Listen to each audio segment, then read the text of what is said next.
Esto es La Entrevista con Raúl Valladares. Una vez más, el proceso de aprobación de la nueva ley electoral se ha paralizado en el Congreso Nacional, convertido en el espacio donde la falta e incumplimiento de acuerdos políticos semeja a un combate en lo alto del trapecio debido a las actuales condiciones sanitarias, económicas y sociales en las que se encuentra el país. Hechos y actores traumáticos del escenario político nacional a los que las misiones de observación electoral de la Unión Europea, Naciones Unidas y OEA, entre otras, recomendaron hacer urgentes reformas electorales para mejorar la cantidad de los sufragios y de la democracia hondureña en general en cada jornada de votación a partir del 2010.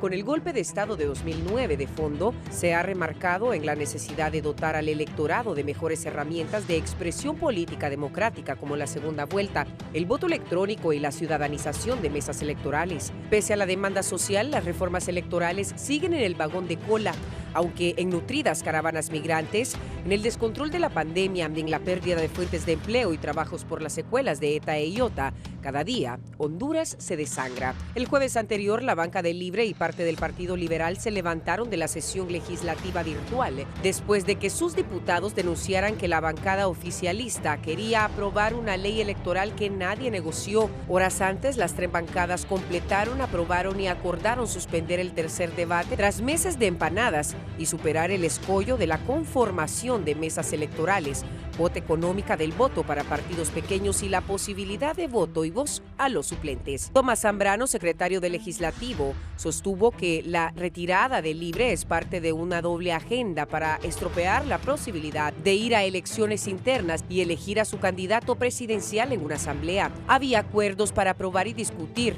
una ley que verdaderamente garantiza un proceso electoral transparente, pero en estos últimos 2 días, la bancada del Partido Nacional del Movimiento Sin Cabeza o Con Cabeza ha salido al paso y ha obstruido que los acuerdos se cumplan, señaló Harry Dixon, diputado de Libre. La crisis está a la vuelta de la esquina. Si no se aprueba la ley y segunda vuelta, desde hoy estamos fabricando una crisis para las elecciones generales, advierte el ojo curtido del ex magistrado del eclipsado Tribunal Supremo Electoral Augusto Aguilar.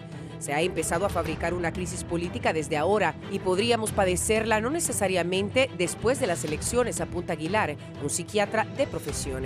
El interés trascendente de la colectividad reducido a la posición de dominio de los partidos mayoritarios y la supervivencia de las entidades minoritarias para mantener y controlar al sistema, pese a las condiciones calamitosas en que se encuentra el país, señalan los analistas. Organizaciones, plataformas y movimientos de la sociedad civil critican el doble discurso de decir que se va a hacer y no se hace nada, una obra teatral de tiempos de campaña política en la aflora del discurso vacío y la demagogia, mientras el país pierde población y horizontes que ante el Estado fallido se levantan fuera de las fronteras patrias. Parece que el Congreso Nacional se debate los intereses de todos los partidos políticos, pero menos los que interesa a la sociedad, porque estamos en una fecha cercana para convocar elecciones sin haber llegado a un acuerdo de ley electoral. Eso genera incertidumbre, desasosiego y preocupación, algo que huele a un consejo sano ante la visión cerrada sobre la realidad nacional.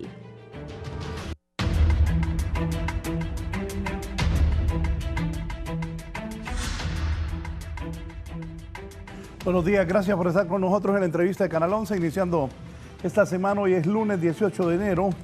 Tengo al abogado Fernando Anduray y a don Gilberto Ríos como analista para que hablemos. ¿Van a haber o no van a haber reformas electorales? ¿Qué piensan también del tema migratorio, de lo que está pasando? Buenos días, abogado Fernando Anduray. Gracias, buenos días, licenciado Raúl Valladares. Es un placer saludarle a usted y por supuesto a Gilberto también. La bendición del Señor, la bendición de Dios esté en nuestras vidas. El versículo de la Biblia que leí antes de entrar a este programa es Mateo 5:9, dice: bienaventurados los pacificadores, porque ellos serán llamados hijos de Dios. Así es que con esa inspiración bíblica iniciamos este programa pidiéndole al Señor sabiduría para poder orientar al pueblo hondureño y generar esperanza, generar paz y tranquilidad. y por supuesto el fortalecimiento de las instituciones políticas y jurídicas de los hondureños que tanto se necesita. El tema de la ley electoral es un tema actual, trascendente, de vital importancia. Debe haber una nueva ley electoral cuanto antes, no solo por algunos aspectos que probablemente tienen que cubrirse de las elecciones internas, sino que también de la confianza que se debe generar en la población hondureña de que no vamos a tener partidos políticos desconfiados y sin ningún tipo de seguridades en las próximas elecciones de noviembre del presente año. Sí hay muchas cosas nuevas, importantes en la ley electoral que está aprobando el Congreso. Está entrampada por una discusión de integración de mesas electorales y de funcionamiento de otro órgano electoral como el Consejo Nacional Electoral, más el tema del financiamiento de la deuda política en lo relativo a los partidos llamados pequeños. Pero entendíamos que ya había un acuerdo la semana pasada, sin embargo, por alguna razón, se suspendió la discusión. El presidente del Congreso ha prometido que en los próximos días iba a tener una decisión definitiva con la participación de los partidos que tienen capacidad de votar en el Congreso, porque ese es otro asunto. No todos los partidos pequeños que están haciendo ruido tienen representación en el Congreso, especialmente los partidos nuevos que están exigiendo algunos derechos y todavía no se han probado en la lid política de unas elecciones. Sin embargo, son de los que más están cuestionando. Raúl, con la entrada que hiciste ahí, el resumen, no hay duda que está bien construido, tiene una línea de comportamiento bastante definida, pero refleja incertidumbre, como se dice ahí, y refleja inestabilidad.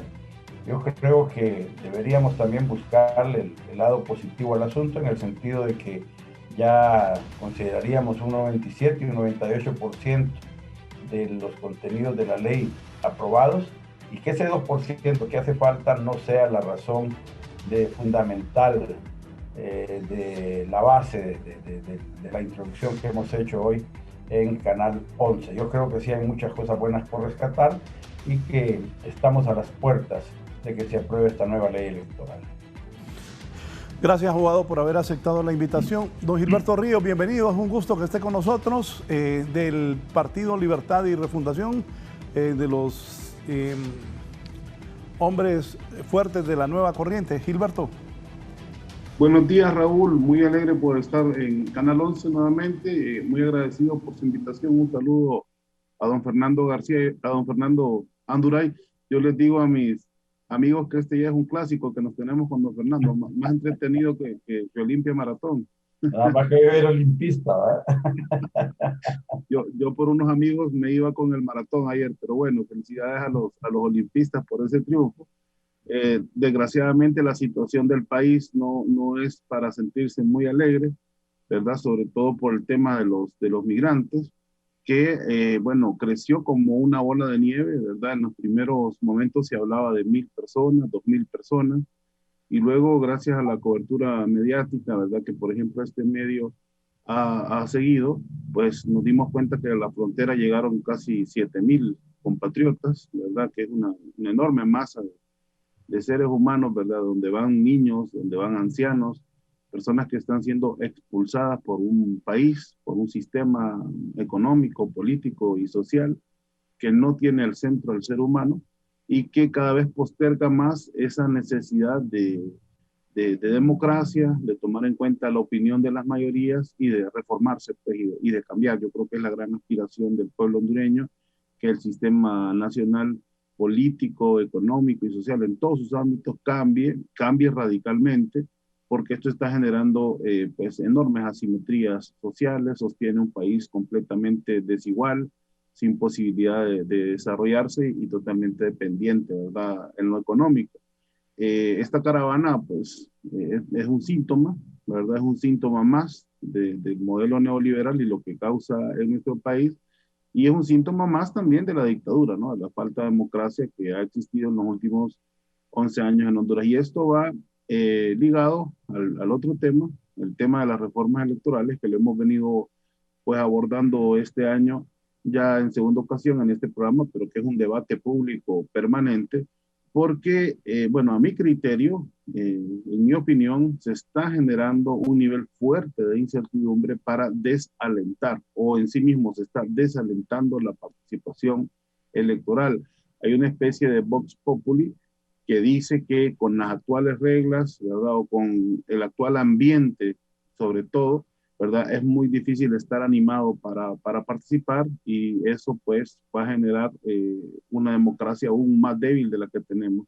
Hemos dicho que es importante, hay consenso aquí con don Fernando de que en lo más pronto posible debería estar aprobada ya una ley electoral que diera confianza en el proceso y pues estamos teniendo estos problemas en el Congreso Nacional. Evidentemente hay una voluntad de retrasar esa ley, hay una voluntad de que la democracia no avance en el país, ya sabemos a quién beneficia la dictadura y por eso es que se está profundizando un modelo, ¿verdad? O un sistema político cada vez con mayor desprestigio, con mayor desánimo. ¿Verdad? Tenemos problemas no solamente en la ley, sino también en el censo. Aquí don Fernando, que dirigió el Registro Nacional de las Personas, sabe el problema que hay ahí, porque conoce el tema, y yo tengo mis dudas, tal vez él también nos pueda aclarar, o desde su visión o de su información, hacer unas proyecciones, pero yo tengo mis dudas que el censo se vaya a poder corregir a tiempo igual aún para las generales. Entiendo que el Consejo Nacional Electoral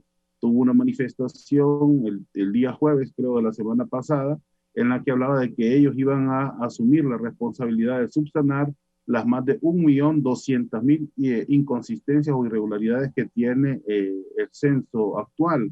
Y a nosotros nos parece demasiadas inconsistencias, demasiadas irregularidades, demasiadas información por captar en lo que queda de tiempo, tomando en cuenta las limitaciones, bueno, presupuestarias, ¿verdad? Por un lado, pero también de tiempo.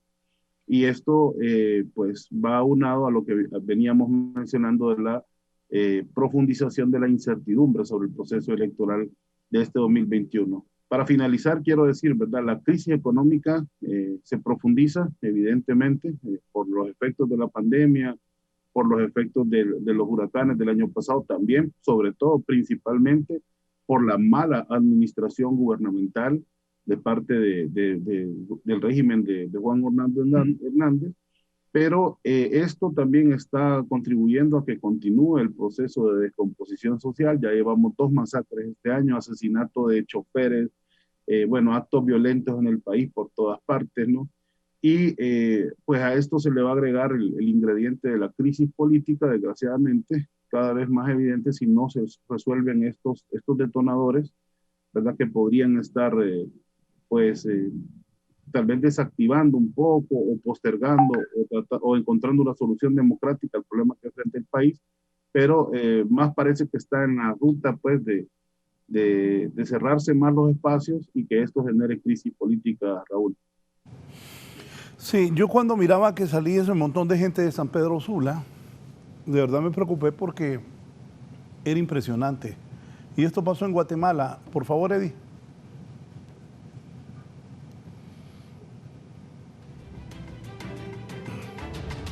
Miren, eso pasó en Guatemala.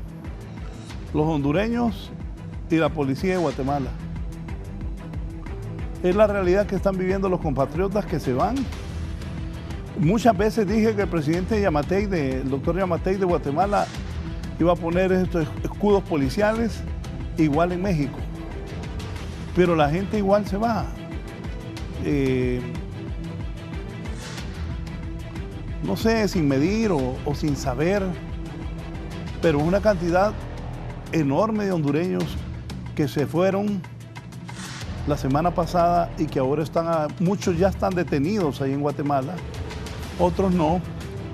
Pero yo le voy a preguntar al abogado Fernando Anduray, que tiene años de estar en la política, y a Gilberto Ríos, no solo como miembro del Partido Nacional, don Fernando, ni Gilberto Ríos como miembro del Partido Libertad y Refundación.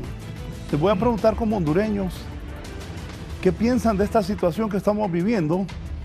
Que en los últimos años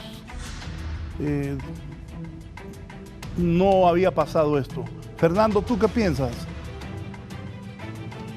Pero por un lado hay que reconocer que la situación económica y social en Honduras ha representado en determinado momento la necesidad de mucha gente de salir del país por cuestiones de seguridad.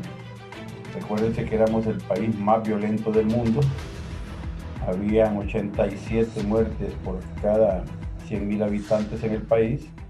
Esto ha bajado sustancialmente a 37 muertes, pero no significa tampoco que nos vamos a alegrar por tener 37 muertos por 100.000 habitantes. Y la situación de la organización criminal de maras y pandillas y otro tipo de acciones delictivas como las de los narcomenudeos y narcotraficantes generó un fenómeno nuevo que obligó a mucha gente a salir del país por razones de seguridad y otros por razones de economía, falta de trabajo, falta de empleo, y otros simple y sencillamente porque tienen familiares en Estados Unidos y siempre se han ido mojados. En Honduras el problema de la migración siempre representó unos 150.000 a 200.000 hondureños por año que salían y una cantidad del 70% de gente que regresaba al país. La diferencia ahora es que hay alguien que los organiza. Antes salían en todo el año y nadie estaba saliendo todos los días. Ahora no salen todos los días. Ahora esperan a que alguien los convoque. Teníamos más de un mes de estar viendo en los medios de comunicación que iba a salir una caravana y los convocaban para tal día en la central de transporte de allá urbano de San Pedro Sula y salieron la fecha en que estaba programada. Unos hablan de 20.000, otros hablan de 15.000, Gilberto dice que son 7.000, en realidad no se sabe cuántos son, pero sí son varios miles los que vemos ahí en esas tomas. Y el tema es que ya está anunciada para dentro de 2 meses y medio o 3 meses la nueva caravana. ¿Quién las organiza, Raúl? ¿Quién las convoca? Si son tan espontáneas, es que la gente no aguanta y sale corriendo y se va de Honduras. ¿Quién los está convocando? Porque estos convocadores ya aparentemente tienen representantes en todos los municipios de Honduras que promocionan las caravanas y se encargan de organizar determinada logística para que viajen desde determinados puntos del país hasta la ciudad de San Pedro Sula, que es el epicentro de donde salen estas caravanas. Eso no es malo, por supuesto, que alguien esté organizándolas porque hay un propósito de tipo político, económico o de huir del país por otro tipo de razones de seguridad o de persecución judicial o criminal, no sé. El fenómeno es muy complejo, pero el tema es que alguien las está organizando y que antes se salía desorganizadamente y ahora los convocan para salir en grupos.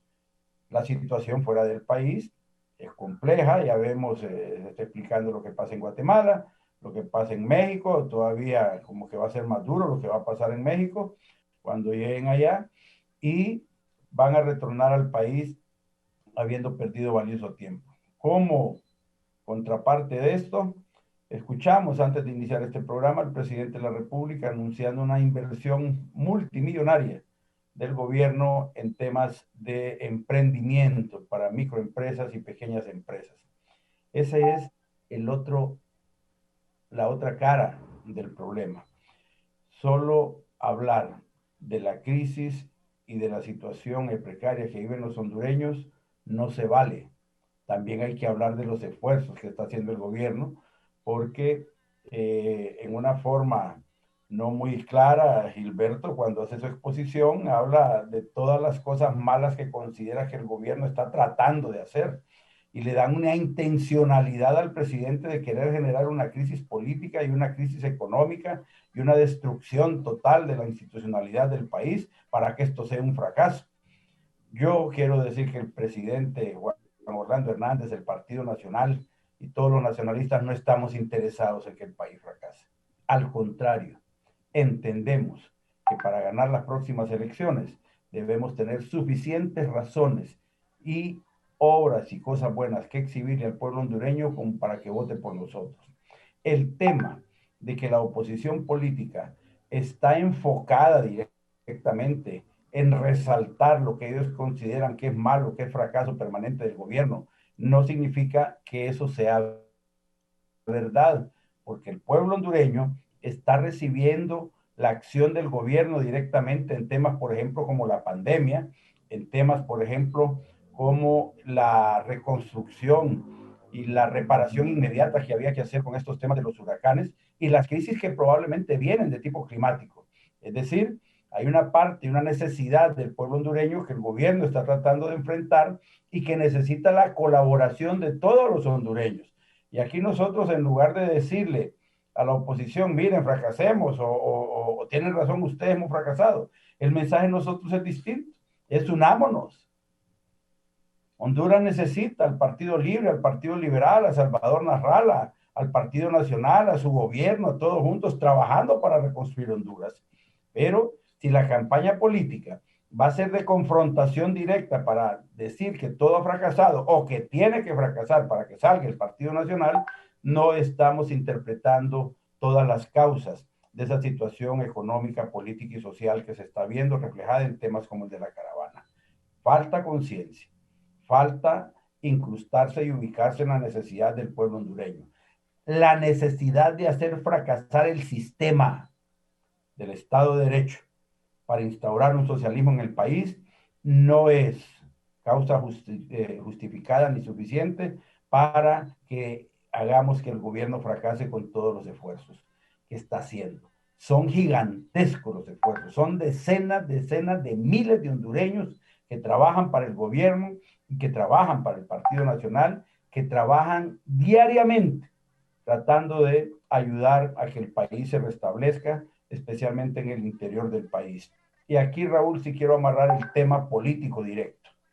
Cuando la oposición política vaya al campo, vaya al interior del país, cuando salga de las redes sociales, cuando salga de las grandes ciudades, se va a dar cuenta que el Partido Nacional y el gobierno nunca se han detenido y siempre han estado trabajando al lado del pueblo hondureño, especialmente en el interior del país, en el agro, donde aparecen lo que ellos consideran votos rurales y que después dicen que son inventados porque efectivamente no los conocen, no trabajan con ellos, nunca han estado cerca de ellos y se han dedicado nada más a destruir la institucionalidad del país a través de campañas bien montadas desde adentro y desde afuera de Honduras, porque aquí en todo el análisis que estamos haciendo todavía falta probablemente tocar ese tema del narcotráfico, que forma parte de la oposición política como un elemento para desestabilizar más el país,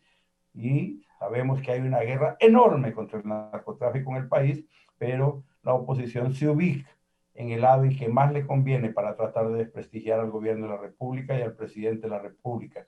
Eso también es una situación que genera inestabilidad y desconfianza en Honduras. Con todas esas cosas, ese comportamiento errático de la oposición política, Honduras es un país que todavía tiene esperanza, que todavía tiene oportunidad. Y creo que la oportunidad más grande que tenemos está en la inteligencia y en la cabeza de todos los políticos hondureños, que solo tienen que abandonar el deseo de destruir para empezar a construir, y el país se va a levantar mucho más rápido de lo que algunos creen que podría tardar la reconstrucción nacional de decenas de años. Aquí hay gente que se llena la boca todos los días en estos medios de comunicación diciendo la recuperación económica de Honduras va a tardar 15 años. Los 500,000 empleos que se perdieron por la pandemia, vamos a tardar 20 años en recuperarlos. No. Si los hondureños nos dedicamos a trabajar, los políticos dejamos de destruir, especialmente la oposición política. Nosotros podemos llegar a ser oposición política el próximo periodo si perdiéramos las elecciones, pero también podemos seguir en el gobierno y necesitaríamos que la oposición política cambie de opinión. En ese momento en que todos nos juntemos para trabajar por Honduras, en 3, 4 años, 5 años, nosotros tendríamos la recuperación del país y lo tendríamos otra vez trabajando. Y fíjate qué irónico es, a eso que le llamaron fracaso absoluto económico, a eso que le llamaron fracaso total en el tema social, a todo eso, ahora todo el mundo dice que hay que recuperar esas condiciones en que el país estaba. Discursos de doble vía. Ahora es que todos quieren estar como estábamos antes de la pandemia y antes de los huracanes. Es decir, ahora están reconociendo que el país estaba creciendo, que el país estaba generando empleo, que el país estaba generando inversión, que el país estaba generando diversificación de inversiones y que poco a poco la infraestructura económica, política y social del país se empezaba a sentir más fuerte. Desgraciadamente, lo que no pudo hacer nunca la oposición política ni el socialismo en Honduras de trastocar la fortaleza del sistema de gobierno hondureño, lo vino a hacer la pandemia y lo vino a hacer 2 huracanes. Y esos probablemente van a seguir con el cambio climático. Por eso el mensaje de nosotros debe ser de esperanza, porque estamos frente a enemigos que son muy superiores al discurso político y que tienen que ver con las actuaciones de la naturaleza. Gilberto, y su análisis, ¿cuál es al ver esta migración de hondureños, lo que estamos viendo en esas tomas ahí ahí en Guatemala? Me pregunta Evo, que es compañero mío aquí, camarógrafo, ¿y por qué no los dejan pasar? Me dice. Porque los gringos le han pedido a Guatemala que no los deje pasar, que pongan un cerco tanto a Guatemala y México a los hondureños para que no puedan migrar hacia el país del norte. ¿Cuál es su análisis al ver esta realidad que viven cientos de compatriotas que buscan el sueño americano, Gilberto? Bien, primero decirle que esas imágenes que son desgarradoras, ¿verdad? De todo punto de vista, las hemos visto también en Europa del Este y en algunos lugares del norte de África, donde guerras y algunas medidas económicas, estructuraciones económicas de estos países también orientadas justamente hacia la política de mercado, ha hecho que grandes éxodos, ¿verdad?, de seres humanos hayan querido migrar hacia Europa, ¿no? Hacia el norte. Esto es la clara, digamos, el claro ejemplo, la clara imagen de cómo las políticas económicas, sobre todo el gobierno, ¿verdad?, que don Fernando defiende, ¿verdad?, han creado en nuestro país. Mire, mi esposa que trabaja en una organización humanitaria, otros amigos que viajaron en la costa norte, mi hermano también estuvo por allá. Yo no tuve la oportunidad de visitar. Carlos Eduardo, por supuesto, estuvo visitando en las giras políticas, apoyando también, tratando de gestionar ayuda humanitaria para esta gente que había sido afectada por los huracanes, y todos venían, se lo digo así, por eso le menciono así, en mi círculo familiar más cercano, todos venían, y a mis amistades, ¿no? Muy impactados, muy impactados, no solamente de lo que había hecho el huracán, ¿verdad? Que ustedes transmitieron muchísimas imágenes de la devastación, de la destrucción, sino de esa experiencia de estar en una escuela pública, ¿verdad?, que le llaman albergue, pero que prácticamente no tenían ninguna condición, y estar esperando ayuda de nadie, ¿no? Porque no llegó nunca ayuda. O sea, más del 90% de las personas que fueron afectadas por estos huracanes simplemente no fueron atendidas, pero además teníamos aquella deuda de los hospitales móviles que estaban esperándose para el tema de la atención de la pandemia, que durante todo ese periodo también de los huracanes y toda la tragedia que lo acompañó, pues se fueron, digamos, cayendo las caretas, ¿no? Y cual no había ninguna intención de atender al pueblo hondureño. Al contrario, ¿verdad? El Partido Nacional y su cúpula dirigente miró esto como una gran oportunidad para robar, para hacer saqueo de los fondos públicos, para hacer compras amañadas, para aprovecharse del sufrimiento del pueblo hondureño, para aprovecharse de la tragedia que está viviendo ahora mismo, pero que en aquel momento era desbordante por la situación del huracán. Y eso el pueblo lo está acumulando, ¿no? Lo está acumulando como una cuenta pendiente, ¿verdad? Que quiere, ¿verdad?, ejercer su voto de castigo este año. El Partido Nacional lo sabe perfectamente y por eso está saboteando el tema electoral. Desde todo punto de vista, Honduras enfrenta tal vez el peor momento de su historia política nacional, ¿verdad? Y lo que tenemos, pues, de ente racionalizador de la sociedad, ¿verdad? El Estado o lo que queda de ello, lo que queda de él, ¿verdad?, está siendo destruido por el Partido Nacional. Me asombra, don Fernando, que diga que nosotros hemos destruido la institucionalidad de Honduras al criticarla y al ponerla en entredicho. cuando han sido 11 años ya de administración nacionalista, ¿verdad? Que han demostrado para qué ven útiles ellos las instituciones, ¿verdad? Las ven útiles únicamente como una fuente de recursos para emplear, ¿verdad? Pues parciales, ¿verdad? De su partido, pero de ninguna manera como instrumentos para el desarrollo o como instrumentos o instituciones que se dediquen a la atención de la población. ¿Cuál reconstrucción del país? ¿Verdad? ¿Cuál reparación de las víctimas? ¿Cuál apoyo a la población? Ahí vemos claramente todas esas personas, hay de todas las edades, pero veo principalmente jóvenes, que son esas puntas de esa vanguardia que se organizan al frente de las movilizaciones y que empujan, ¿verdad?, a la policía, en este caso guatemalteca, que son jóvenes llenos de fuerza, llenos de vida, que perfectamente podrían trabajar en este país si este país les brindara alguna oportunidad, y salen expulsados al extranjero, ¿verdad?, por un gobierno. Básicamente yo centro la responsabilidad en el gobierno, ¿verdad?, que ha profundizado las asimetrías y las injusticias sociales, ¿verdad? Otra cosa que menciona don Fernando que me parece extraordinaria es que diga que hay un combate fuerte contra el narcotráfico. Sí, en Honduras, pues la semana pasada incluso Raúl, circuló una noticia que a nosotros nos tiene muy sorprendidos, ¿verdad? Que es que, o sea, sorprendido en el sentido de que trascienda, no de que sea un hecho que no creamos. Es que el fiscal Chinchilla está siendo mencionado también en varios de los juicios allá en Nueva York, ¿verdad? Y eso explicaría el silencio absoluto de esta fiscalía, que es una fiscalía al servicio del Partido Nacional, ¿verdad? Al igual que la Corte Suprema de Justicia, que está evidentemente muy vinculada al tema del narcotráfico, que ha hecho pues los menos esfuerzos, ¿verdad? Porque el tema avance en el país, y que bueno, ya también es Vox Populi, el pueblo lo maneja con claridad, ¿verdad? Hay muchos dirigentes del Partido Nacional y de los partidos tradicionales vinculados directamente al narcotráfico en Honduras, a toda la violencia que el narcotráfico genera y a toda esta opulencia que también hay muchos bancos contribuyendo con ese sistema de concentración de la riqueza, ¿verdad? Y de la injusticia en nuestro país. Finalmente, decir, don Fernando acusa al socialismo, ¿verdad?, de hacerle un daño al país. Yo recuerdo que en toda la historia de Honduras nunca ha gobernado un partido socialista, ¿verdad? Nunca han habido, digamos, medidas de tipo socialista.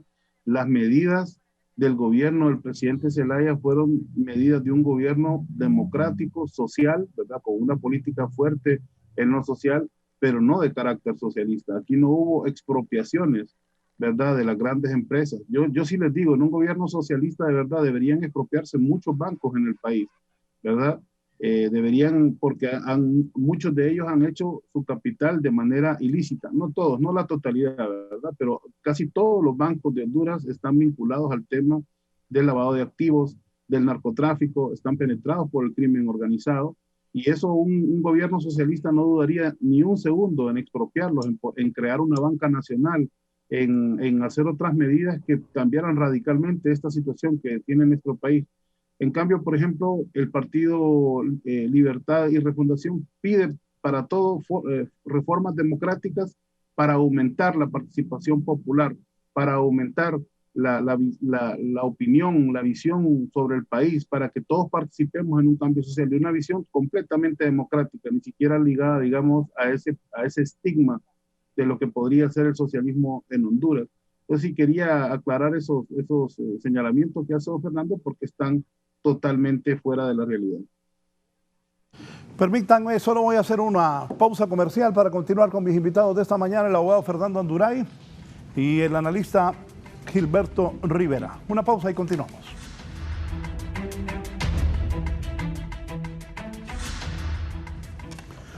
Vamos al tema de las mesas, de lo que es la nueva ley electoral. Fernando, está empantanado esto. En 10 meses habrá un nuevo presidente de Honduras si todo ocurre como está programado. Elecciones internas en marzo, en noviembre elecciones generales. ¿Qué piensas de esa nueva ley electoral, Fernando? Bueno, es un instrumento que hemos trabajado, hemos elaborado con una comisión de amigos del Libre y del Partido Liberal, que contiene importantes aportaciones para el pueblo hondureño. Hay un tema que tú señalas que es el de la integración de las mesas electorales. Son 14 partidos políticos los que hay en Honduras inscritos con derecho a participar en elecciones. Tendríamos, si mantenemos el actual sistema de representación electoral en la mesa, tendríamos 28 miembros de los partidos políticos, más algunos observadores, en aulas de clases del interior del país, donde se construyeron para atender 20 estudiantes, 25 estudiantes, es decir, 25 niños. Los espacios físicos son altamente reducidos y a este tema hay que asociar también el asunto de la desconfianza y la desacreditación del sistema por el famoso tráfico de credenciales. No es un secreto que la mayoría de estos partidos políticos pequeños no tienen la capacidad de nombrar miembros de mesas electorales en su representación. En aproximadamente unas 18,000, se habla que pueden ser hasta 20,000 mesas electorales. Yo no creo, porque el censo electoral se ha reducido. La elección pasada, el censo electoral fue de 5.6 millones de hondureños. Ahora el nuevo censo electoral, el registro habla de 5.1 millones de electores. La diferencia de esos electores, evidentemente, es el hondureño que tiene tarjeta de identidad y está fuera de Honduras. Probablemente más de 1,5 millones de hondureños viviendo fuera de Honduras y que tienen tarjeta de identidad y que no pueden aparecer en el nuevo censo nacional electoral. Pues resulta que esas credenciales han sido un factor de descrédito a las elecciones, y en la nueva ley electoral se recomienda que los miembros de las mesas electorales sean capacitados directamente por el Consejo Nacional Electoral a través de una nueva figura que está en la ley también, que es el Instituto de Capacitación Electoral. Se pretende en la nueva ley que los miembros de las mesas electorales no sean responsabilidad en su formación de los partidos políticos, sino del Consejo Nacional Electoral. Eso no significa que los partidos no podrán reunir a su gente y darles instrucciones, por supuesto que sí, pero oficialmente quien va a responder y va a ser el responsable de la función, del funcionamiento de la mesa electoral, debería ser el Consejo Nacional Electoral a través de los procesos de capacitación. Esa figura se complementará probablemente en las siguientes elecciones con lo que se conoce como la ciudadanización de la mesa, o sea, que la sociedad civil y el Consejo Nacional Electoral se hagan responsables del funcionamiento de la mesa y que ya no sean los partidos políticos los que estén certificando resultados y desarrollando elecciones el día de las elecciones en la mesa electoral. Pues esa conformación de la mesa electoral en la nueva ley se propone que se reduzca a 10 personas, a 5 propietarios y 5 suplentes, y que los integrantes de la mesa electoral sean los representantes fundamentalmente de los 3 primeros partidos más votados en el país, y posteriormente en forma aleatoria se le asignen 2 miembros propietarios a los partidos emergentes, de tal forma que habrían 5 propietarios y 5 suplentes. Hay una propuesta de que los cargos de presidente, escrutador y secretario de la mesa sea de los partidos mayoritarios representados ahí, y que los otros partidos pequeños, aleatoriamente con su representante propietario, sean vocales en la mesa electoral. Sin embargo, esa propuesta original se ha entrampado un poquito porque no definen en el Congreso finalmente si los miembros de los partidos pequeños tendrían derecho a ser secretarios, escrutadores o presidentes en una mesa. Eso es algo, un puntito final de enlace que tiene entrampada la discusión, y el tema de los partidos políticos pequeños que tienen deuda política también, y que en la elección anterior la deuda política representaba para los partidos pequeños no menos del 15% del total de la deuda política que se asignaba al partido que gana las elecciones en el nivel presidencial. De tal forma que en la propuesta de la nueva ley electoral que nosotros hicimos, se elimina totalmente ese 15% y como novedad nosotros propusimos que se asignara la deuda política conforme al valor del voto igual para todos los partidos. Es decir, si un partido pequeño solo saca 1,000 votos, pues que le paguen lo que corresponde por 1,000 votos, pero no el 15%. Este asunto se ha entrampado porque aparentemente hay una coalición de partidos pequeños que se ha formado por ahí y que están exigiendo que se les dé un porcentaje siempre. Parece que ahora están pidiendo el 10% y lo han bajado del 15 al 10%, pero esa no es la propuesta original de la ley. Ese es otro tema, pues, que tiene entrampada la discusión de la ley. Por lo demás, la ley prácticamente está integralmente armada. Hay una discusión pública también sobre el tema de las alianzas, que no es más que un poco de ruido o basura en la discusión pública nacional, de los que denuncian que las alianzas están prohibidas o que están limitadas. Al contrario, en las discusiones que se tuvo en el seno de la comisión y la comisión dictaminadora oficial del Congreso, también han respetado totalmente el tema de las alianzas y pueden haber alianzas antes o después de las elecciones internas de primarias.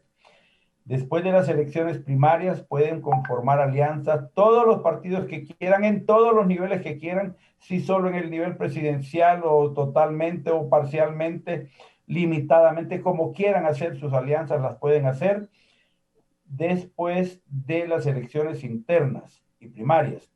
La única limitación que tienen estas alianzas es que si, por ejemplo, en Libre, Gilberto Ríos salió electo diputado oficial en la candidatura del Partido Libre, a él no lo pueden despojar de su candidatura a diputado si él no renuncia al derecho que el pueblo de Libre le dé. Igual, si Xiomara sale electa candidata, no la pueden despojar de su candidatura si ella no renuncia, porque son derechos que el pueblo da. Entonces, en esto hay algunos partidos políticos o dirigentes centrales de algunos partidos políticos que quieren disponer de las candidaturas que el pueblo le va a dar a algunos miembros de sus partidos en las elecciones primarias, y eso no se puede permitir. En todo caso, el tiempo para inscribir alianzas políticas se vence un día antes de la convocatoria a elecciones generales. Una vez que se convoque a elecciones generales, que sería, considero yo, el 14 o el 15 de mayo del presente año, de ahí para allá ya no se pueden inscribir alianzas, porque las alianzas tienen que ser aprobadas por el Consejo Nacional Electoral y los participantes, de acuerdo a la convocatoria, tienen que estar bien definidos por anticipación. Don Fernando, acláreme eso. O sea que Ginarrala, Xiomara, quieren hacer alianzas, tiene que ser en mayo. Tendría que ser antes del 15 de mayo, ¿verdad? Es decir, las elecciones primarias son ahorita el 14 de marzo, ¿verdad? Después del 14 de marzo, los partidos políticos conocen sus candidatos presidenciales, sus candidatos a alcaldes y sus candidatos a diputados, candidatos al Parlacén. Ahí ellos deciden después la fuerza política que ganó, ¿verdad? Prácticamente va a determinar si hace alianzas o no con otros partidos, si la hacen total o la hacen parcial. Tienen 60 días, 2 meses, para definir esa alianza. Pero todos los candidatos que resulten electos el 14 de marzo tienen derecho a ser candidatos. En caso de que su partido determine hacer una alianza con otro partido, tendrán que respetarle sus derechos a participar en elecciones y pedir sus renuncias o ellos renunciar de mutuo propio. Fíjese que esto es importante porque aparentemente la intención de los partidos de oposición es ir a una alianza en el nivel presidencial y no en el nivel de candidaturas a diputados y alcaldes. Eso representa una seria dificultad para que puedan hacer esa alianza, porque los representantes de las mesas electorales de que estábamos hablando hace poco son puestos por los candidatos a alcaldes de los partidos políticos, prácticamente. Y esos partidos políticos van a tener un candidato presidencial común, pero candidatos a alcaldes distintos.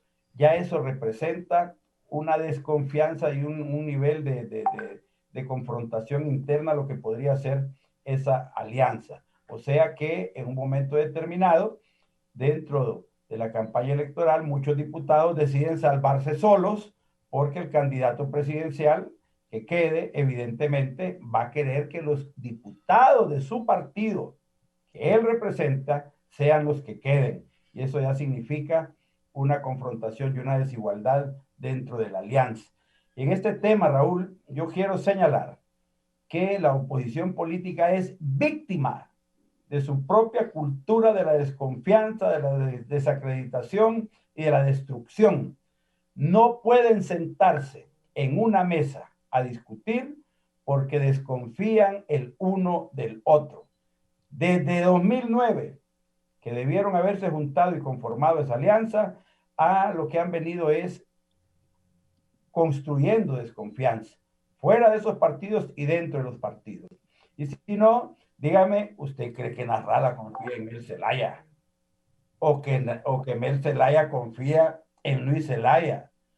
¿O que Nasralla confía en Luis Zelaya? ¿O que Yanni Rosenthal confía en Mel Zelaya, después de todo lo que ha pasado? ¿O que confían en Luis Zelaya, Yanni Rosenthal confía en Luis Zelaya? Mire, hay una desconfianza enorme entre ellos y eso los está matando. Eso les evita la unidad, la alianza. Y por eso es que en las elecciones pasadas apenas Nasralla con Mel Zelaya lograron hacer una alianza y metieron al Pino ahí, pero a estas alturas, pregúntele a Nasralla que si se va con Mel Zelaya, nunca.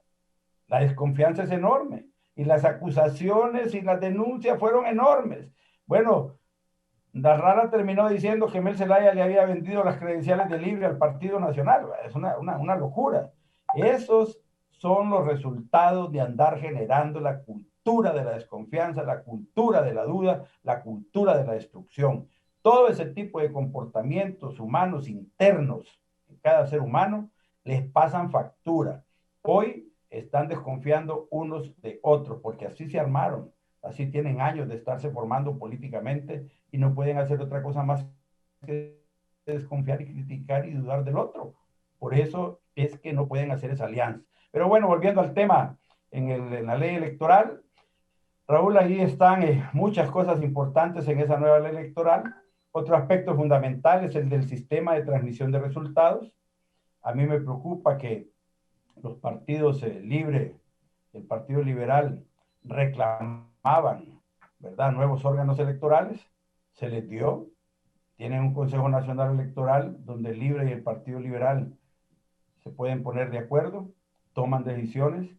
Vamos a unas elecciones internas ahorita y primarias y no tienen un sistema de transmisión de resultados. Gilberto, Un sistema de transmisión de resultados para las generales. Ese fracaso no se lo vayan a poner en el lomo al Partido Nacional, Gilberto. No se lo vayan a poner en el lomo al Partido Nacional. Ustedes, Libre, y los representantes liberales son los responsables de lo que sucede en las próximas elecciones, porque debieron haber diseñado el proceso electoral, debieron haber diseñado todos los organismos electorales y debieron haber diseñado los sistemas técnicos para garantizar la transparencia de esas elecciones. Y a estas alturas, que ya estamos encima de las elecciones primarias y a 9 meses de las elecciones generales, hay un desastre en ese Consejo Nacional Electoral que no se sabe cómo van a hacer para montar las elecciones en enero. Eso no es responsabilidad del Partido Nacional, porque mayoritariamente se están imponiendo en cada decisión importante. La oposición política, y lo digo con categoría, Libre y el Partido Liberal, tienen el control y la conducción del proceso electoral. Cualquier fracaso es responsabilidad de ustedes. Gilberto Ríos, ¿cuál es su opinión de todo esto que le ha dicho Fernando Anduray? ¿Por qué se ríe, Gilberto? Porque es que don Fernando cumple con aquella máxima de Goebbels, ¿verdad? El famoso propagandista de la Alemania nazi, que dice que hay que acusar a tu enemigo de lo que tú eres culpable, ¿verdad? Para, pues, generar confusión, sobre todo entre sus parciales, ¿verdad? Una convicción de que realmente no hay responsabilidad del Partido Nacional en el problema democrático del país, ¿verdad? Eso es básicamente, Raúl, un absurdo, ¿no? El principal responsable de la desgracia política que tiene este país, bueno, es el Partido Nacional, el sistema político que lo respalda, ¿verdad? Y el sistema económico, la oligarquía que está detrás de él, que yo le llamo siempre en las jornadas de formación el modelo oligárquico, y este ya no es el modelo burguesía proletariado, no, esto incluso este modelo económico subsume a la burguesía nacional a los intereses del gran capital. O sea, nosotros incluso nos hemos vuelto, imagínense qué izquierda esta, que incluso en Latinoamérica pasa lo mismo, es una izquierda que defiende a la burguesía nacional, o los sectores, o a varios sectores de burguesía nacional, porque nos interesa también la iniciativa privada, la inversión nacional, que esos son sectores que están básicamente desplazados por los sectores oligárquicos, ¿verdad? Por los sectores transnacionales, por la economía transnacionalizada a la que nos han sometido. Entonces, esa democracia, para ellos esta situación democrática es perfecta, es macanuda, ¿verdad? Porque ellos siguen acumulando, vinculándose con el crimen organizado, con el narcotráfico, y bueno, y siguen acumulando enormes masas de capital sin importar, ¿verdad?, lo que está pasando a nivel social, las enormes asimetrías generadas. Quien está bloqueando ahora mismo el proceso de reformas electorales es la bancada del Partido Nacional en el Congreso. El Congreso es la represa, ¿verdad? Ahorita está contenido ahí toda esa fuerza política de todos los sectores de oposición auténtica que existen en el país, ¿verdad? Que quieren normas claras, que desean tener una ley que les permita tener resultados electorales transparentes, que tengamos una práctica democrática diferente a la que hemos tenido hasta este momento. Hay toda una presión también de sectores de sociedad civil, hay presión también de sectores organizados. Quiero hacer un paréntesis aquí, Raúl, ya que usted siempre lo permite, pero es que el día de hoy, por ejemplo, en esta democracia que defiende don Fernando, se están cumpliendo 6 meses de la desaparición forzada de los compañeros garífunas. Hay una conferencia de prensa convocada por la Convergencia contra el Continuismo en frente del Ministerio Público pidiendo cuentas. ¿Dónde están esos compatriotas que fueron secuestrados además por pues aparentemente efectivos de la DPI? Llegaron con sus uniformes, llegaron con los carros oficiales, ¿verdad?, de la Dirección de Investigación Policial, allá a la zona de Triunfo de la Cruz, esa comunidad garífuna que ha sido tan asediada por los capitales transnacionales que desean sus tierras para el tema de hacer turismo, pero que no respetan la propiedad comunitaria, ancestral, las tradiciones, ni los pueblos originarios, como lo demanda el artículo 189, ¿no?, de la Organización Internacional del Trabajo, de la OIT, ¿verdad?, que protege a las comunidades y a sus patrimonios. Por todo eso se ha pasado encima este gobierno que defiende don Fernando y que ahora está generando desaparecidos. Ya tenemos 6 meses de tener nuevamente, como hace 40 años, desaparecidos en el país, y esto no puede ser llamado de ninguna forma una democracia. Le decía que en el Congreso están frenando esas reformas. Hay toda una intención de sabotear el proceso democrático del país. Sobre todo esa intención obviamente es del Partido Nacional, que tiene el poder y no encuentra manera alguna de mantenerlo, ni siquiera de mantener mínimamente las apariencias. Lo que ocurrió en el 2017 fue bochornoso nacional e internacionalmente, generó más de 40 muertos, de los cuales asesinatos políticos, ¿verdad? De los cuales Naciones Unidas reconoció 23. Ninguna de esas personas que asesinó, de esos militares que recibieron órdenes superiores, que recibieron órdenes de militares, pero que esos militares a su vez recibían órdenes de políticos del Partido Nacional, ninguno de esos está preso, ninguno de esos está procesado. Naciones Unidas incluso ha hecho el llamado para que eso se corrija y desgraciadamente estamos en dirección, ¿verdad? Estamos en ruta a volver a repetir el mismo problema, ¿verdad? Por eso nosotros le hemos dicho al pueblo, sobre todo desde la nueva corriente del Partido Libertad y Refundación, que rescatemos la lucha de la calle, que rescatemos el derecho a la protesta pública, porque no va a bastar nuevamente ganar las elecciones en las urnas. Vamos a tener que también salir a las calles más organizados, ¿verdad? Con mayores capacidades de reacción como pueblo, para evitar lo que va a ser la imposición o el intento de imposición de un nuevo fraude y de un nuevo mecanismo para que el Partido Nacional se quede en el poder. Hay que complementar la lucha democrática popular con un alzamiento electoral del pueblo en las calles que garantice, que presione, que evidencie, ¿verdad?, su victoria. En este momento, con respecto al tema de las alianzas, para no quedarnos con ese mal sabor de boca y el desaliento que plantea el análisis de don Fernando, nosotros como oposición estamos en elecciones internas, ¿verdad? Y no descartamos la alianza con ningún sector, con tal la propuesta sea democratizar el país, sacar al Partido Nacional del gobierno, ¿verdad? Acabar con la dictadura cachureca. Eso para nosotros es fundamental y lo es para Salvador Narrala y lo es también para los contendientes del Partido Liberal en su mayoría. Es decir, yo creo que tenemos el camino abierto para encontrarnos. Ya lo hablábamos el otro día con el sector de Luis Zelaya, con Martel. Hemos tenido pláticas también con otros sectores como partido, ¿verdad? Como corrientes también hemos tenido pláticas y acercamientos con más sectores políticos. Y después de marzo vamos a tener ya el planteamiento, independientemente quién gane las internas del Partido Libertad y Refundación, que podría ser perfectamente la compañera Xiomara, Carlos Eduardo Reina, el doctor Nelson Ávila o Wilfredo Méndez, cualquiera de ellos plantearía inmediatamente la necesidad de una alianza política con todos los sectores de oposición para lograr pues este anhelo del pueblo de cambiar finalmente el régimen y volver a la institucionalidad o reconstruir o construir nuevamente o desde el principio instituciones del Estado que realmente le sirvan a las grandes mayorías. Ese es el gran fin y el gran alero. Pero lo que tenemos que tener claro, Raúl, es que esto que está pasando de retener la aprobación de la ley electoral es el miedo que tiene el Partido Nacional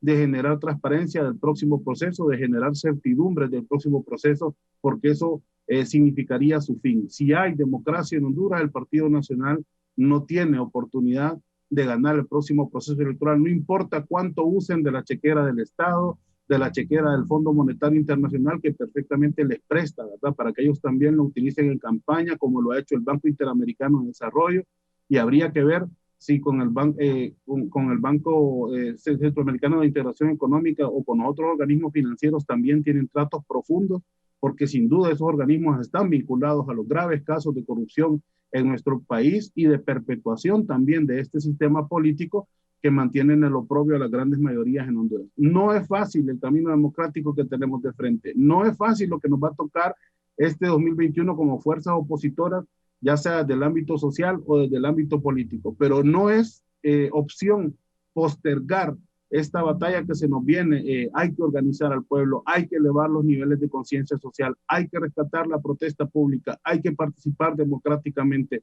hay que hacer énfasis en el país que queremos para ir también calando en las nuevas generaciones que se están integrando en la política, sobre todo en su esperanza, ¿verdad?, de que se puede cambiar el país si nos organizamos y nos unimos pues por esta lucha, pero también en la necesidad que tenemos de que esos nuevos sectores participen para alcanzar la democracia anhelada, Raúl. Estamos a las puertas, voy a hacer una pausa. Vienen las internas de Libre, Partido Nacional y Partido Liberal. ¿De ahí a qué vamos? ¿A otra crisis política? ¿O será un proceso electoral limpio, transparente, donde el pueblo quede satisfecho, que los hondureños quedemos satisfechos y no estemos enfrentados unos contra otros Después de la pausa le pregunto a don Fernando Anduray y a don Gilberto Ríos. Bien, continuamos. Fernando, ¿qué visualizas? Internas del Partido Nacional tiene dos movimientos, el doctor Oliva, Papi a la Orden, se van a unir los nacionalistas, también hay internas en Libre, hay internas en el Partido Liberal. ¿Qué visualizas para este año? ¿Va a haber tranquilidad al final? En 10 meses va a haber un nuevo presidente electo. ¿Tu experiencia qué dice, Fernando? ¿Qué va a pasar en Honduras? Bueno, vamos a dos procesos electorales. Marzo, elecciones primarias internas y las generales del último domingo de noviembre de este año. Esos son asuntos de carácter institucional que están en la ley, que nadie los puede violar. De tal forma que el Partido Nacional está desarrollando un proceso de selección interna de candidatos, como lo manda la ley. Gracias a Dios hemos tenido hasta este momento una paz interna. No ha habido un proceso de confrontación ni destrucción de las capacidades electorales del Partido Nacional. Y los candidatos están tratando de hacerse valer por sus cualidades. Y esto es importante que el pueblo hondureño lo vea, porque mientras la oposición dice que el Partido Nacional está fracasado, que el gobierno no sirve, que los nacionalistas no van para ningún lado y que van para afuera del gobierno, irónicamente, las reuniones del Partido Nacional con sus candidatos a diputados y alcaldes de los dos movimientos políticos son poderosas, son grandes. El Partido Nacional está vivo, está entusiasmado, está íntegro, con toda su estructura de capacidad electoral administrativa, está íntegro. Después de las internas y las primarias, realmente nosotros no tenemos muchos problemas para unirnos, porque las diferencias son de tipo personal y a veces de intereses personales de los candidatos y no de tipo político ideológico. El Partido Nacional tiene cohesión política, tiene cohesión ideológica. De ahí que avisoramos un Partido Nacional fuerte, unido, estructuralmente adecuado para poder ganar las próximas elecciones y con capacidad de colaborar para la estabilidad del país. Nos preocupa que la oposición política no haga su ansiada alianza general, porque cuando reconocen la necesidad de ir a buscar una alianza, lo que explicaba Gilberto hace poco, ¿verdad? Que ya platicaron con unos, con los otros, y todos han reconocido la necesidad de que se vaya el Partido Nacional del poder. Ese es un reconocimiento expreso de que individualmente ningún partido nos va a ganar. Y tampoco nos va a ganar si hacen una alianza parcial. Ellos necesitan una alianza general de la oposición política para tratar de ganarnos. Pero eso, Raúl, es el anuncio oficial de la oposición de que si no logran esa alianza, lo que viene es un caos, una crisis general en el país, en función de que reconocen que no pueden ganarnos las elecciones separadamente.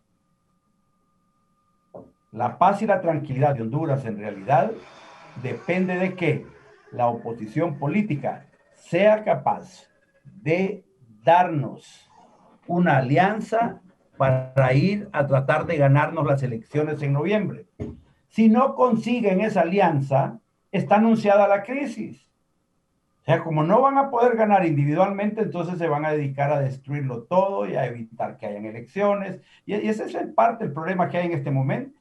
Me parece que es bonito escuchar a la oposición de decir sus tesis, ¿verdad? Y echarle la culpa a Juan Orlando y al Partido Nacional, a Reinaldo Sánchez, de que están boicoteando la nueva ley y todo. No. En el fondo, el problema es que la oposición política sabe que no tiene ninguna garantía de ganar las próximas elecciones, ni aún con la ley nueva, si ellos no logran juntarse para hacer una alianza general. Porque la estructura del Partido Nacional es grande, fuerte. Ya lo dije una vez en este programa. La fortaleza del partido en el interior del país es enorme. y la fortalecemos constantemente. La hemos cultivado, hemos seguido trabajando 4 años en eso, porque sabemos que hay que ganar elecciones cada 4 años. Mientras la oposición política ha andado bandeando de un lado para otro. Una vez parece que se juntan unos, otra vez parece que se juntan otros, el discurso parece coherente en un momento determinado y que ya tienen la alianza, y de la noche a la mañana todo les explota y dicen que Juan Orlando los divide, que divide y vencerás, y que Juan Orlando les jaló a uno, les jaló a otros, y que cuando uno adopte una posición contraria, entonces que se vendió, que lo compraron, que es corrupto, o que están ligados por el narcotráfico, dicen cualquier cantidad de sandeces. Pero el problema es no tienen la capacidad y la credibilidad de cada uno de ellos para confiar el uno en el otro. Yo sí creo que la responsabilidad de la paz y la tranquilidad de los hondureños está en manos de la oposición política, no del Partido Nacional, porque el Partido Nacional no tiene divisiones internas y no tiene problemas ni de comportamiento interno ni externo. Nosotros sabemos cómo estamos gobernando y cómo fortalecer el país. Los que no saben cómo gobernar y cómo fortalecer el país es la oposición política. Por ejemplo, en este momento, en este programa, Raúl, ¿cómo es posible que Gilberto Ríos nos venga a decir que si hubiera socialismo en Honduras hubiera sido socialismo, esos bancos ya habían sido expropiados? ¿Verdad? Si la libertad de empresa es la base de la existencia del Estado de Derecho, la libertad y el derecho a la propiedad privada. Y eso es precisamente lo que combate el socialismo. Pero con ese discurso, gente de libre, quieren irse a sentar con Gianni Rosenthal, que es un oligarca, hombre. ¿Dónde van a hacer la unidad ahí? El simple deseo de sacar al Partido Nacional del poder los va a juntar para que después todos los empresarios de Honduras le entreguen al libre o al socialismo todos sus bienes, porque son oligarcas. Mire, yo creo que ese tipo de discursos como el de Gilberto hoy aquí, que ha reconocido paladinamente la necesidad de acciones sociales, ¿verdad? Para poner en orden a los banqueros que están lavando activos, a los banqueros que están ligados al narcotráfico, a los que se han robado el dinero, los oligarcas de Honduras. Todos esos son los que financian elecciones en Honduras. Y si hacen una alianza, tendrían que recibir financiamiento de esos banqueros y de esa oligarquía para poderle ganar al Partido Nacional. Yo creo que hay una serie de incoherencias y de dificultades que no puede superar la oposición política porque son totalmente distintos. Luis Zelaya no es un socialista, ni siquiera socialista democrático, ¿verdad? Aunque los socialistas digan que son demócratas, es mentira. Sí llegó Hugo Chávez, hombre, hablando de democracia, llegó al poder allá y dijo que era demócrata, que la democracia por aquí, la democracia por allá. Y al final lo que tenemos es una Venezuela destruida totalmente, sin empresa privada prácticamente, igual que Cuba. Yo siento entonces que hay que ver que la responsabilidad de la oposición en esta campaña política es enorme y no la quieren aceptar. Y en las discusiones públicas la hacen de lado. Prefieren decir que el Partido Nacional es responsable y que todo es fracaso porque los cachurecos existen. No, hombre. No tienen fortalezas que los unan. El odio no es una fortaleza. El deseo y la ambición por llegar al poder no es una fortaleza. Esas son debilidades del ser humano. Esas son cosas que transmiten temor a la población. Por eso es que no progresan, porque siempre están destruyéndolo todo. Nunca tienen un discurso de colaboración, ni tienen un discurso de construcción para nada. Siempre están tratando de destruir el país con todas sus instituciones. Yo siento pues que el Partido Nacional no tiene los problemas que tiene la oposición política. Unidad en el partido. Mire, va a venir de repente en estos próximos 2 meses, enero, febrero, lo que falta para las internas, probablemente salga un discursito de Oliva o uno de Pape a la orden o de algunos diputados contra otros, ahí poniéndole un poco de ambiente a la campaña interna del Partido Nacional. Pero no significa que nos vamos a dividir.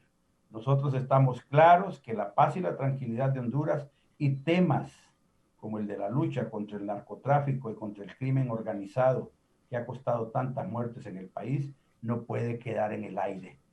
El país está ganando la batalla contra el narcotráfico.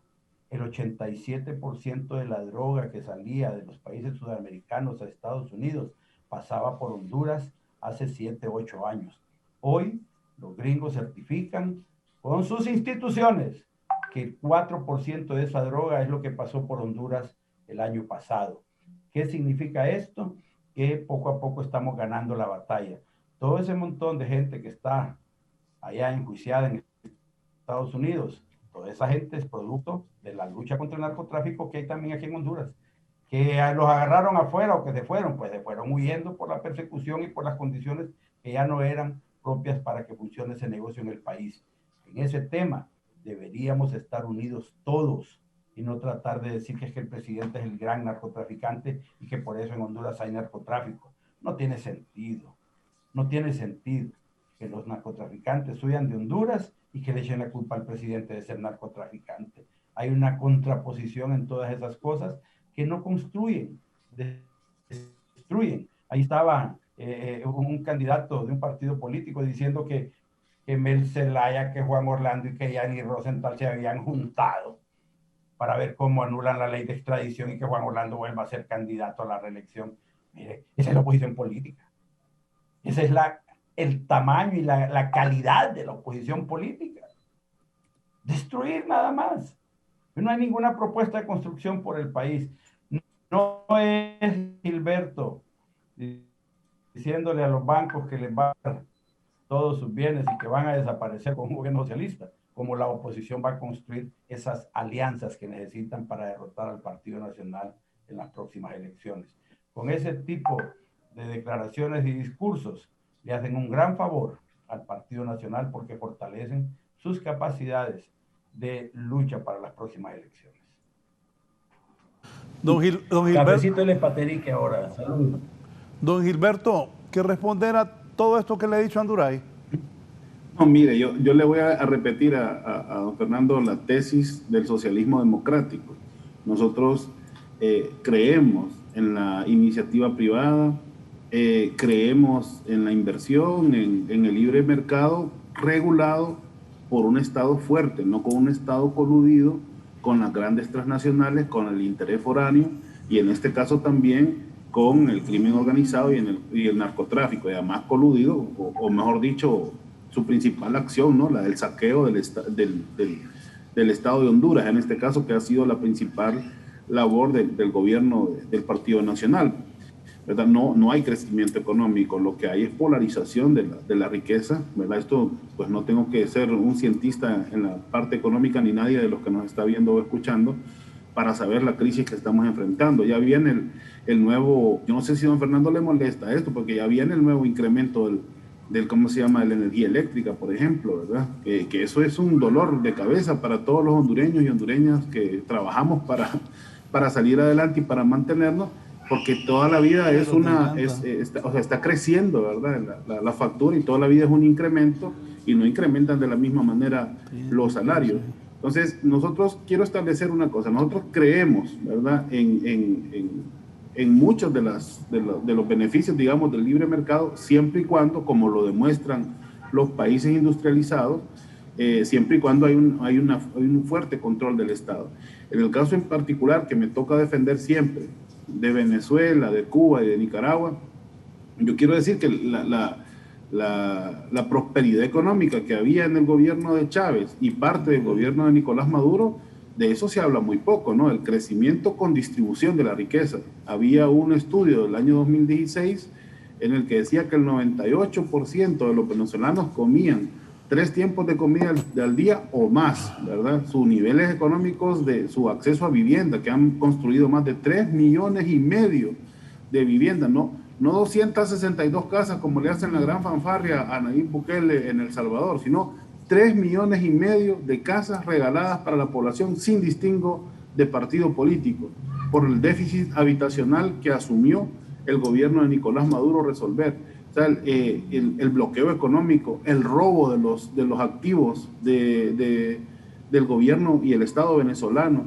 la retención de reservas internacionales por parte de Estados Unidos y de bancos europeos también. La agresión contra un modelo distinto al sistema capitalista es la misma agresión que ha vivido Cuba por más de 60 años y que a pesar de eso han salido adelante, tienen un sistema de salud y educación envidiable, una seguridad social extraordinaria, un acceso a la cultura y una capacidad de desarrollar su propia identidad enorme. Lo mismo estamos viendo en Nicaragua, que ya tiene más de 72 hospitales y que con la crisis ha aprovechado para llegar a construir 94. No los 94 que prometió el Partido Nacional y que nunca construyó, no los hospitales móviles, ¿verdad? Que nunca llegaron a la población y que también se los robaron, tanto en la forma en que los compraron como después en la forma en que aquí los han estado ocultando y reteniendo para no evidenciar las compras que han hecho. Es decir, esos son los modelos socialistas que yo conozco en América Latina. El otro es el de Bolivia, don Fernando, donde la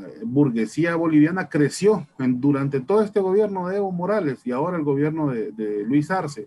La burguesía boliviana creció. ¿Quién no creció? El capital transnacional, los intereses foráneos al país boliviano. Por eso Bolivia tiene un increíble crecimiento económico con distribución de la riqueza social, que fue lo que pasó también en el gobierno de Lula da Silva o en el gobierno de Dilma. O sea, los gobiernos de izquierda y los gobiernos del socialismo democrático de América Latina que tanto se han querido estigmatizar han sido gobiernos sumamente prósperos en lo social, prósperos en lo económico, salvo cuando se le imponen bloqueos tan injustos como el que se le ha impuesto a Cuba por más de 60 años y el que ha estado arreciando contra Venezuela en los últimos años. Entonces, Venezuela, que tiene además 25 procesos electorales en 24 años de gobierno, 22 años, perdón, de gobierno, lo que significa incluso más de un proceso electoral democrático, transparente, participativo, que incluso ha sido certificado por el Centro Carter a nivel internacional por sus niveles de transparencia. Entonces, atacar, pues sí, caer en el estigma, ¿no? Utilizar toda la campaña, la propaganda que se hace contra modelos alternativos que niegan la hegemonía norteamericana en la región, que niegan la influencia del capital transnacional, que a nosotros nos arrebató a Berta, que a nosotros nos ha arrebatado la soberanía nacional, que nos ha arrebatado el acceso a nuestros propios recursos naturales y que nos obliga ahora a que grandes masas de hondureños tengan que salir del país por este modelo económico tan injusto. Yo no miro eso en las reflexiones de don Fernando, miro un país, ¿verdad?, que no sé dónde lo sitúa, no sé dónde sitúa a la banca nacional. Yo he dicho que la banca nacional tiene excepciones, que el sistema financiero eminentemente debe ser reformado, ¿verdad? Los banqueros que están vinculados con el tema del narcotráfico, el crimen organizado, el lavado de activos, deben pagar, pero ¿con qué sistema de justicia? Hemos tenido un sistema de justicia que, al contrario de ir mejorando o prosperando, está en un franco retroceso, protegiendo delincuentes, liberando una gran cantidad de saqueadores del Estado, de personas que han estado vinculadas a crímenes incluso de lesa humanidad, como lo que fue lo del seguro social, ¿verdad?, que provocó miles de muertos, y así como en general lo que ha sido el saqueo de la administración pública, que ha generado pues unos niveles de pobreza tan extraordinarios en el país, y nadie ha sido juzgado, cuando todo el pueblo los conoce con nombre y apellido, todo lo que se han robado y todo lo que han hecho. Entonces, ese es el sistema de gobierno del Partido Nacional. A ese sistema de gobierno es el que le quieren contraponer el tenebroso socialismo del siglo XXI. Tenebroso es el neoliberalismo. Este es el que nos ha hecho a nosotros mantenernos en estos niveles de subdesarrollo. ¿Cuándo se va a industrializar el país? ¿Cuándo Honduras va a salir adelante? Si somos dentro del mercado mundial productores de postres, ¿verdad? Nosotros no podemos producir nada de lo que consumimos. Nos hemos vuelto totalmente una república dependiente. Estamos en el ciclo bicentenario. Hace 200 años que este país declaró su independencia, su supuesta independencia, y ahora tenemos un país totalmente a merced de la voluntad de los organismos financieros internacionales y la política exterior norteamericana, a la que Juan Orlando ya no puede ser más obediente, ¿verdad? Porque ha sido sumiso, ha sido lacayo de los intereses internacionales y no ha puesto ningún interés en el desarrollo nacional. Los niveles de cinismo que Juan Orlando está expresando cada vez que sale en una conferencia de prensa, en un mensaje al país, esos niveles de cinismo el pueblo ya los interpreta y los quiere, ¿verdad? Quiere devolver esa agresión que ha sufrido, la quiere devolver en las elecciones de este año, pero no mira un terreno democrático construido. Al contrario, miramos muchas fronteras, muchas trabas, muchos problemas este año.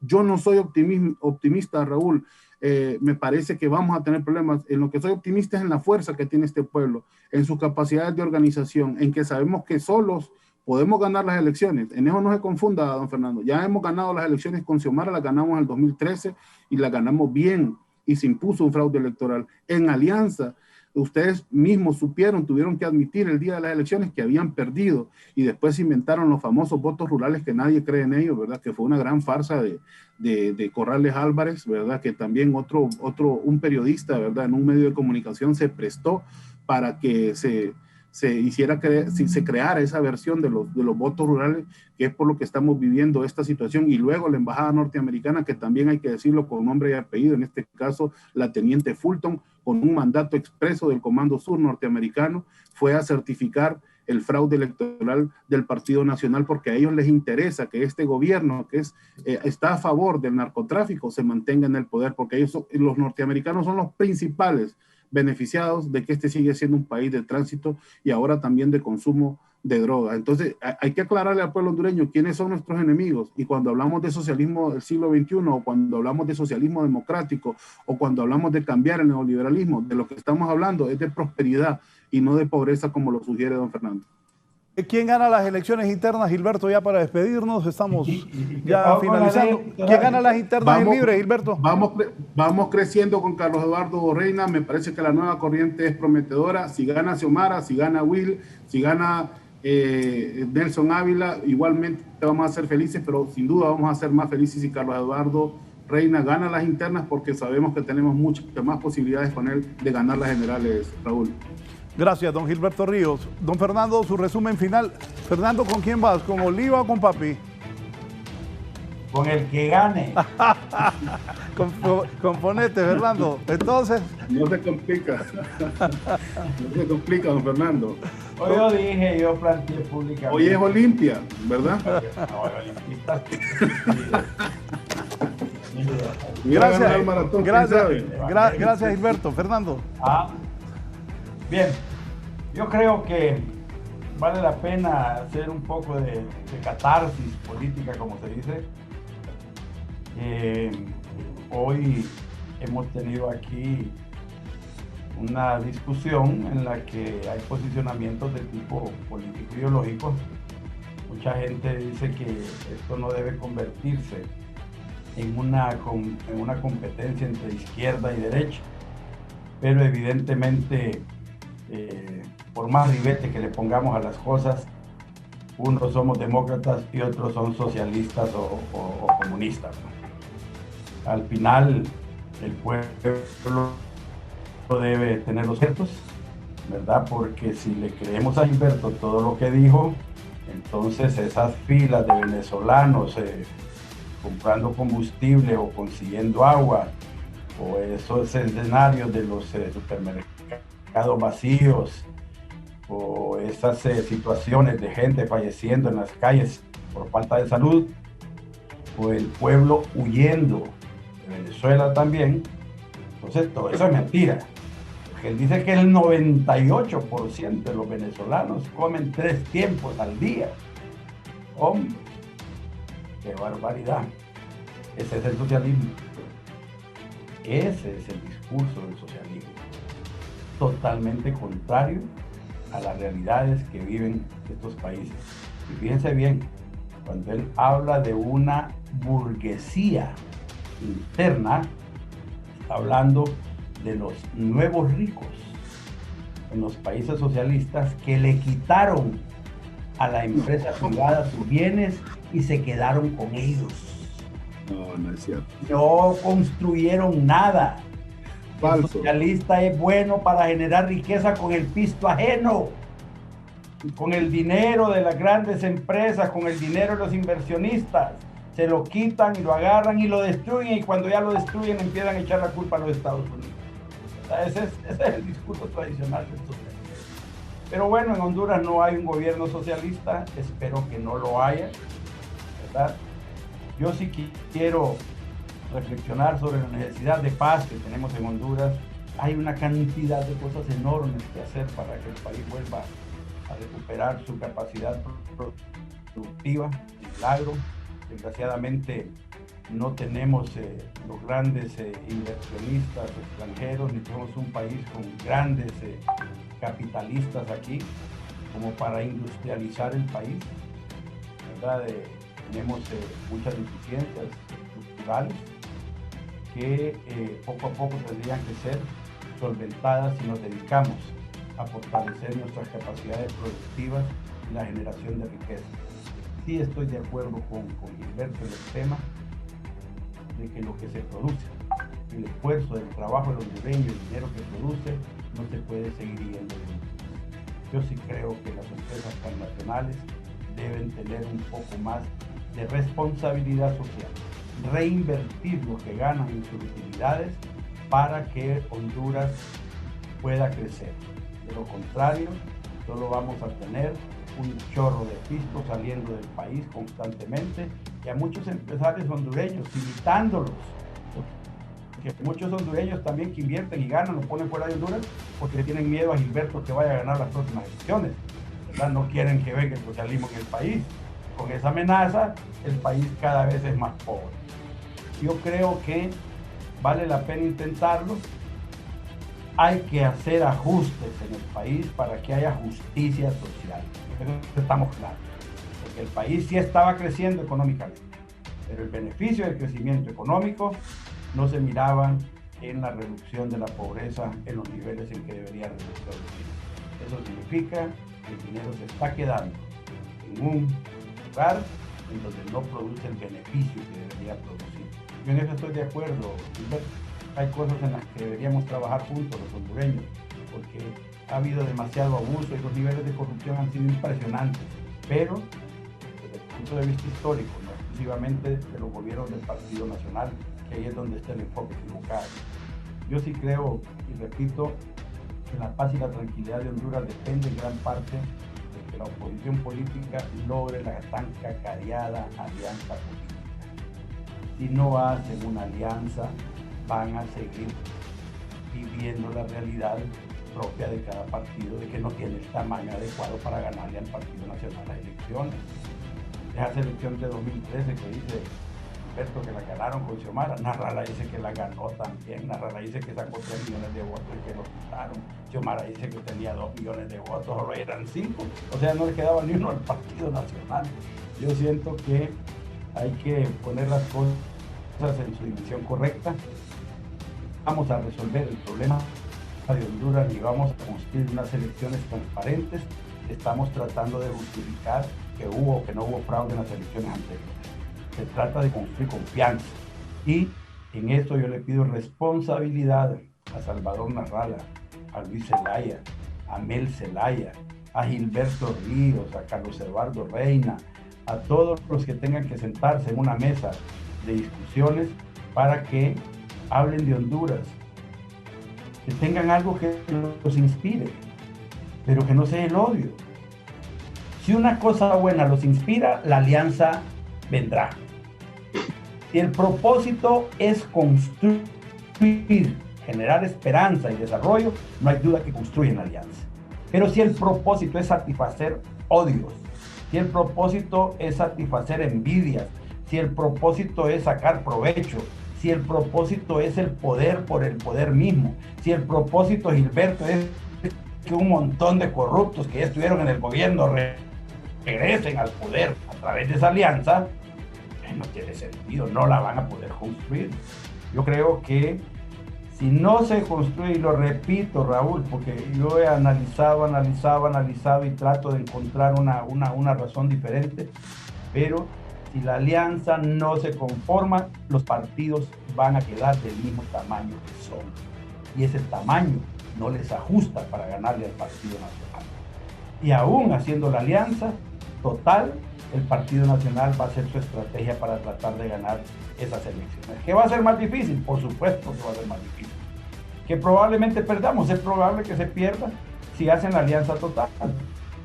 Pero si no la hacen pedacitos, van a fracasar otra vez. Y ni Mel es tonto, ni Luis Zelaya es tonto, ni Gilberto Ríos es tonto, ni Xiomara, ni Yani no son tontos. Ellos saben que lo que estoy diciendo es correcto.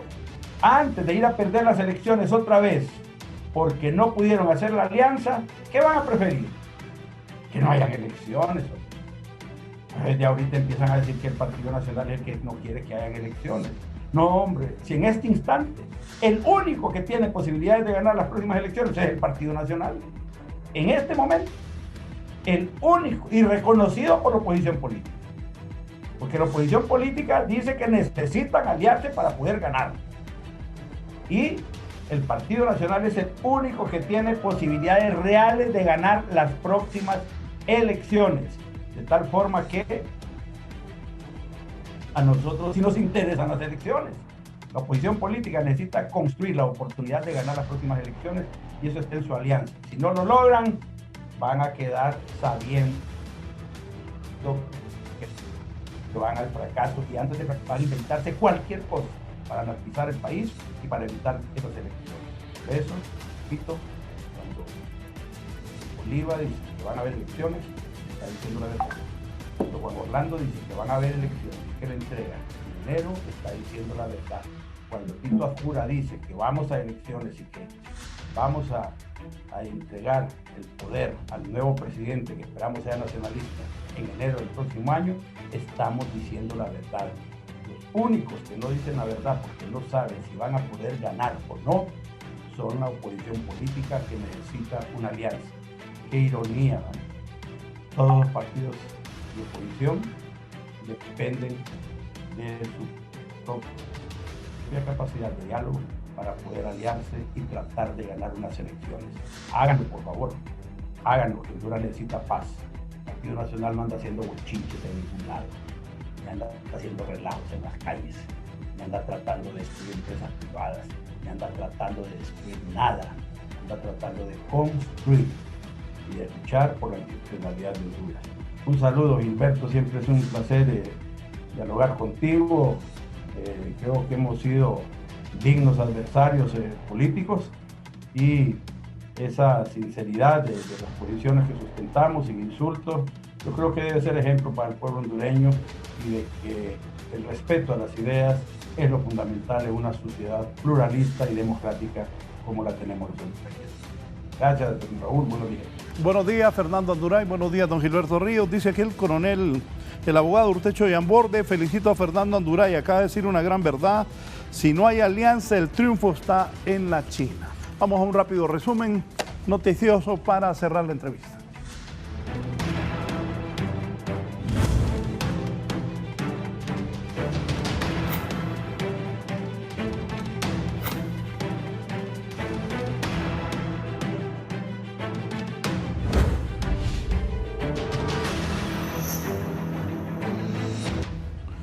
Bien, voy con Guillermo Paz Manuel. Les dicen que van a cerrar triajes.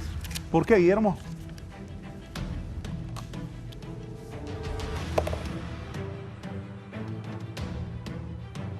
Muy bien, muchas gracias, licenciado Raúl Valladares del foro La Entrevista. Efectivamente, bueno, la situación con los triajes en la ciudad capital preocupa a los expertos, preocupa a los médicos. ¿Por qué?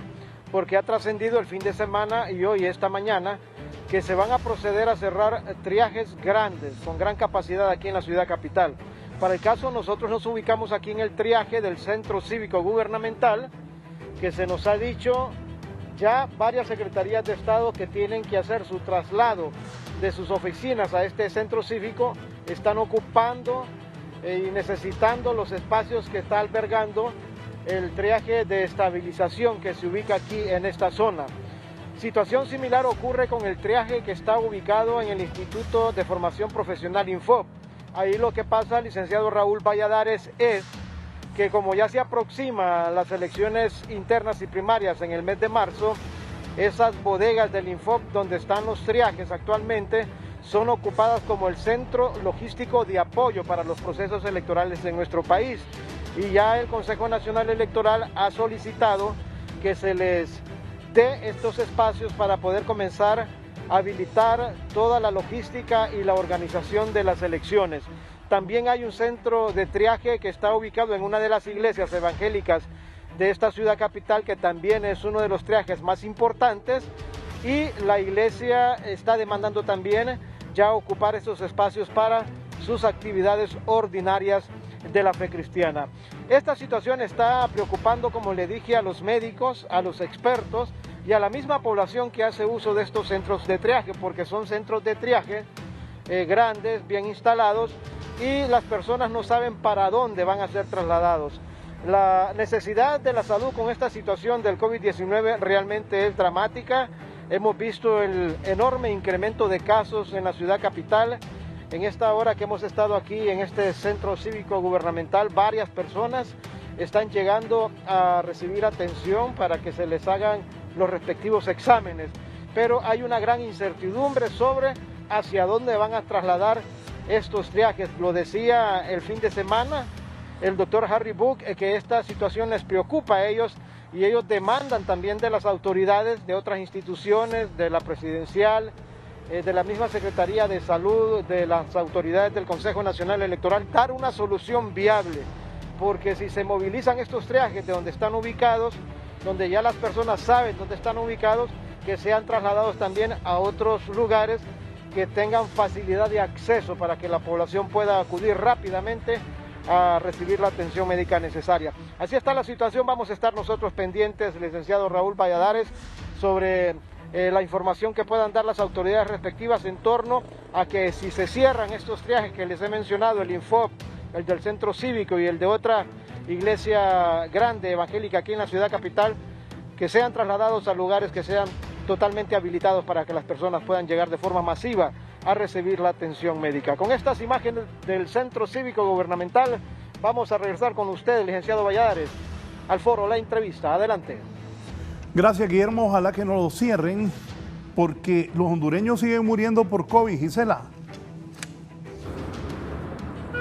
Así es, buen día, licenciado, y a los televidentes de La Entrevista. Y es que el COVID-19 continúa siendo tema de preocupación para la población hondureña. Le informo que en el Hospital General San Felipe se ha reportado en las últimas horas el deceso de 2 personas, mientras que permanecen ingresados 90 pacientes y hay cupos disponibles para 12 para pacientes no graves. Mientras tanto, me acompaña Ana Lourdes Barrientos, ella es portavoz del Instituto Hondureño de Seguridad Social y nos va a explicar cómo están los casos de COVID-19 para este día. Muy buenos días.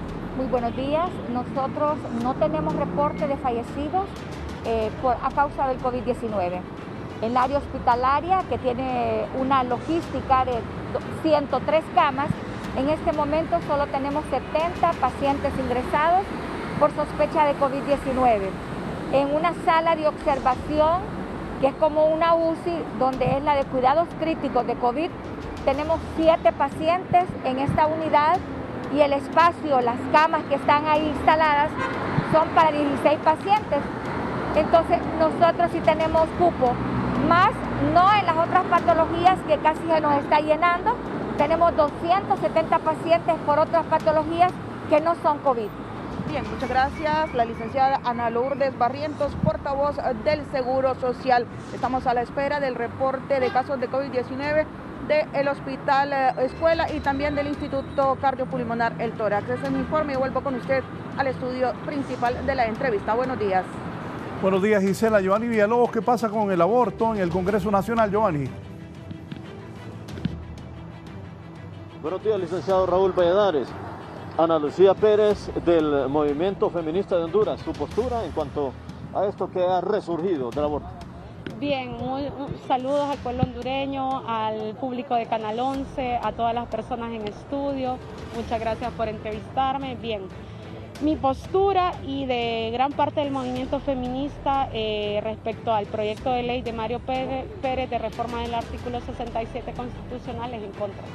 Como la ONU y cualquier persona pensante y que sabe de derechos humanos, nuestra postura es en contra, ¿verdad? Y con persona pensante me refiero a que sepa el tema, ¿verdad? No que se saque las cosas de la manga de la camisa, la información.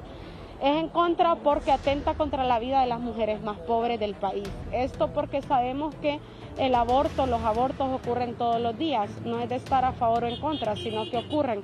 Ninguna mujer, sobre todo en Honduras, quiere enfrentarse a esa situación. ¿Ustedes tienen estudios en cuanto a esto? Así es, el movimiento feminista es la única organización que tiene estudios al respecto, ¿verdad? Si le preguntan a Mauricio Oliva, a Juan Orlando Hernández, a Luis Zelaya, a cualquier persona de este tipo, ¿qué estudios han hecho sobre el aborto en Honduras? No hay nada del Congreso, no hay de la Universidad Nacional Autónoma, no hay de la Presidencia, no hay de la Secretaría de Salud. Las únicas que tenemos investigaciones al respecto somos las feministas y por eso damos la cara diciendo que estamos en contra porque sabemos lo que significa. ¿Cuántos abortos al año? Se calculan entre 50.000 a 82.000 abortos al año en este país, de las que pueden abortarnos, porque hay otras que no lo logran y pues dejan a las y los niños en cajas o en otras condiciones, ¿verdad? Y les dejan abandonados. Gracias, Ana Lucía Pérez, del Movimiento Feminista de Honduras, dando a conocer su criterio respecto a esta situación que ha resurgido del aborto. Con este informe totalmente en directo, licenciado Raúl Valladares y gentiles televidentes de la entrevista, buen día. Buenos días, gracias Giovanni. Cerramos desde San Pedro Sula. Lamentablemente sigue la violencia contra los taxistas en la capital industrial del país. Shirley Martínez, los invito también a seguir en sintonía de Canal 11. Buenos días.